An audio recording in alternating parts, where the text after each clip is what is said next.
Hello everyone, how are you doing? This is MD Tech here for another quick tutorial. In today's tutorial, I'm going to show you how to see or view your IP address on your Windows 10 device.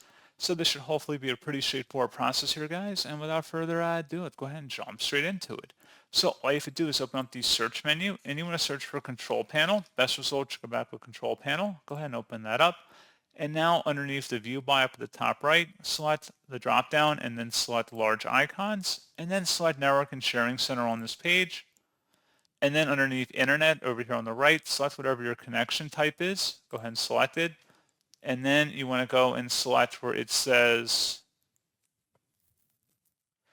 details. And it should have your IP address right here, and you should be good to go. So pretty straightforward process, guys. And as always, thank you for watching. I do hope that I was able to help you out, and I do look forward to catching you all in the next tutorial.